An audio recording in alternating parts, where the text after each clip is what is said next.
Sve što vas interesuje na jednom mestu. Vaša dnevna doza. Prijavite se.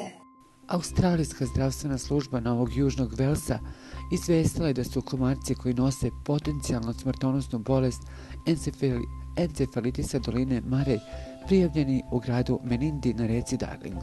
Organizacija upozorava da za ovaj virus nema vakcine.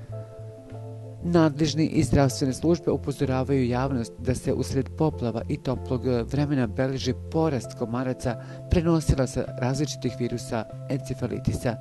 Najmanje jedan novi virus nema vakcinu. Među onima koji dobiju tešku infekciju, neki mogu umreti ili imati doživotne neurološke komplikacije.